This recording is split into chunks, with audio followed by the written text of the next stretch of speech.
Okay, so I was asked for a guidance on how to reach, like how to set up Colab and how to see the notebooks.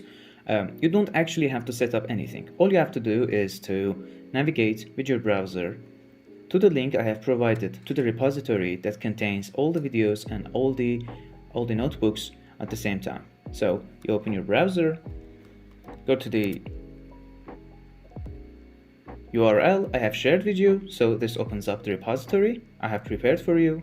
Here, if you scroll down, you can see each session, the notebook, and the video that is prepared for it. So, for example, for the last session, if you click on second sessions like variable types and arithmetic, opening Colab notebook here, it will automatically open up the notebook for you, which is ready to be used, no setup required. Hope you enjoyed. Your neurons are already running an if statement. And here is what I mean. A neuron sets at about minus 70 millivolts when nothing is happening. Input arrives, the voltage creeps up, but nothing much happens. It creeps up more and still nothing, and then it crosses somewhere around minus 55 millivolts and the whole cell commits. Sodium channels fly open, the voltage shoots up and you get a spike. Below threshold, no spike. Above threshold, full spike. And here's the part people find strange the first time.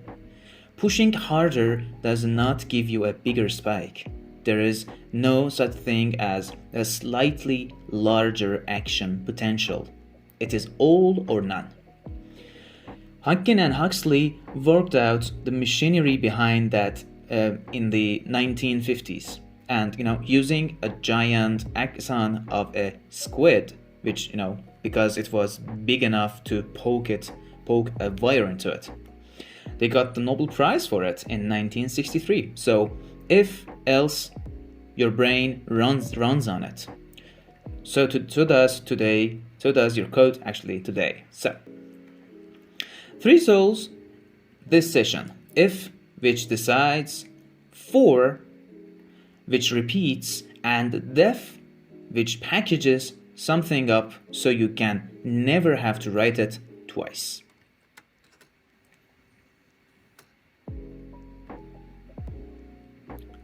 Last session we ended up with 4 neurons typed out by hand. Let's make the computer do some of the thinking. So, say I want to label a neuron based on how fast it fires. Slow, I will call it quiet. Middling, I will call it active, and fast, I will call it bursting. In English, that is a chain of conditions, and Python writes it almost the same way. If rate is under 5, call it quiet.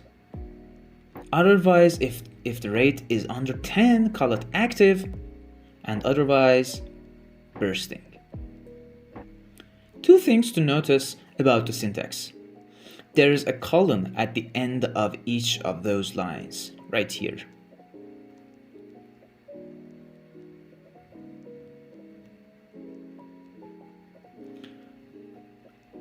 If you forget about them, and Python will complain immediately, but that's actually a good thing, which is honestly like the best kind of error you have to face, because I actually will point out what's wrong and where. That indentation is not just to look tidy, it is the syntax.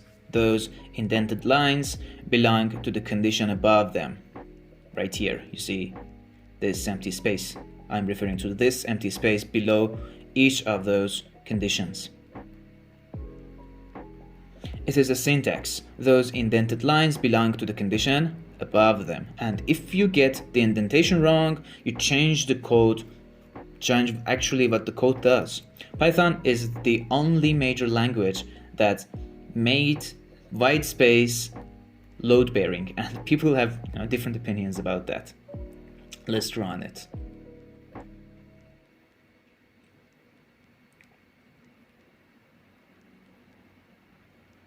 see, based on our conditions that have been written and the rate that we have, what should be the label of the neuron that we're going to face. Okay, here it is. A neuron at 12.5 Hertz is bursting.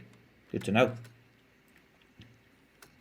The comparisons available to you are the ones you actually learned from school. Less than, greater than, less than or equal to, greater than or equal to, and here. This one is actually cool. Then, the tool that catches everyone. You have to ask yourself whether two things are equal. You use two equal signs, not one. One equal sign means another thing. One equal sign means, if you can recall it from last session, put this value into this box, which we did last session. But two means, like two equal signs means, are these the same? And an exclamation mark with an equals sign means these are different, for not equal. If you write one equal sign where you meant two, Python will usually shout at you. Usually you can also chain conditions. Like this. It's very cool. With and, or, and not. And we will see what do I mean by that. And, or, and not. But Python actually recognizes them as something to do. Here I am asking for a neuron that is both fast and is visual. Is it located at the visual cortex? Two conditions, one if statement. Fast firing visual neuron, because I have defined it here. So is underline visual equals true. We know what this means from the last session. This is a Boolean. A Boolean is a variable that has two states. Either it is true or false, right or wrong. Now, repeating yourself, but only once. Now the good part. Here are 8 trials of the same experiment, same stimulus 8 times, and a spike count from each one. The repetition is not padding, by the way, it is the entire method. A single trial from a single neuron is enormously noisy. So you present the same thing over and over and look at what survives the averaging. Like hand somebody one trial and you have an anecdote. A for loop takes a collection and hands you one item at a time. Right here. Read this line as, for each count in spike counts, do the thing below, which we have asked to print this here. We want to compute rates. And what you see is exactly what it does. 8 rates, and every one of them just vanished into the void, because I just printed them instead of keeping them, right? So here is the pattern that you will use forever. Very important. Make an empty list right here. Loop append. Loop here and append right here. Append each result to the list as you go. Empty list, loop, append. If you only remember one thing from this session, please make it that. It's a very repeatable pattern that you will see for the rest of the career. Now let's run it. Right here. Every rate that we have computed are appended to the empty list we created at the beginning. Now they are all still there. One small addition. Often you want to know which trial you are on, not just the value, the rate, right? So wrap the collection in an enumerate right here. And the Python hands you the position and the value together. Let's run. Right here. Trial 0, trial and count. So read it as for trial and for count in enumerate. The spike counts. Please do this. Trial, spike counts. Trial, spike counts. Trial 0, trial 1, and so on. So, here we are. Functions. Right now, the formula, like count divided by duration, is scattered throughout the code. Like I had to like write it again here. In previous sessions, we have written it there again here for this example of the code, and so on and so forth. What if there was a way that we could do it once, write it once, and use it forever? So basically, def is for that. So put it in a function, write it once, trust it everywhere. Def, then the name, right here. Def, then the name, firing rate, then the input inside the brackets. Inside, you do the work, right here, which we actually divide spike count by the duration. And return hands the answer back to whoever asks. The line in triple quotes, right here, what you see. This is a docstring. It's a note to your future self. You might be lazy enough to not write it right now, but your future self, if you ever wanted to find out what have you done, what is the logic behind the function you have defined, would just take a glance at the docstring we have written and understand it. You will be grateful. Let's run. Okay. Firing rate. One function. So I don't have to write down the equation that computes the rate for me every time. Write it once, use it forever. Like these two examples.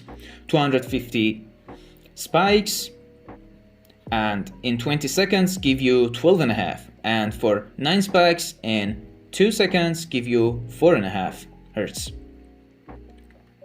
Now, we can do the same logic, hold the logic for labeling too. Functions can hold logic too, so not just arithmetic. Here is the classification from earlier, if you remember, like wrapped up so it is reusable. And now watch what happens when I combine the two. Loop over trials, compute the rate with one function, label it from the other. Right here. See? 6 Hz, active. 7.5 Hz, active. 4.5, quiet. There we go. Some quiet, some active, a couple bursting. So basically 2 functions and a loop, and I have turned raw spike counts into something interpretable. Bursting is worth a moment. It's not just fast. A bursting neuron fires a tight clump of spikes and then goes silent. And that pattern means something different to the cell downstream than the same number of spikes spread out evenly. Thalamic neurons, for example, famously switch between 2 modes: steady firing when you are awake and alert, and bursting when you are not. And the switch depends on the membrane potential. Our threshold is a crude stand-in for that. Real work usually defines a burst by the gaps between the spikes. Something like spikes arriving less than 10 milliseconds apart. Now, let's visualize what we have done till here. Let's see, like one line here is new. This is the bracket thing with a 4 inside it. It is called a list comprehension. This is actually the most Pythonic way of writing code. It is a loop squeezed into a single line, and Python people love them. Empty list, loop, append, all in one go. Then I draw the 2 thresholds on top as dashed lines so you can actually see where the labels come from. Right here. Active bursting, quiet. Every point above the red line was called a burst, or what bursting. Everything below the gray line was called quiet. The labels are just geometry, of course. Okay. The uncomfortable bit, here it is. Now, do the exercise at the bottom, please. Right here. Because it makes a point, actually, I want you to sit with. Change the bursting threshold from 10 to 8. Rerun it. Watch how many neurons change category. Nothing about the data changed. Not one spike moved. You edited a single number in your code, and a chunk of your neurons changed what they are actually doing. And that is worth carrying around with you. Anytime you read that some percentage of cells were classified as one thing or another, somebody picked the numbers, sometimes like there is a good principled reason. Sometimes it is inherited from a paper from 1990 something and nobody has revisited it. Ask what the threshold was. It was a very good question and it makes you look extremely awake in the journal club you're attending to.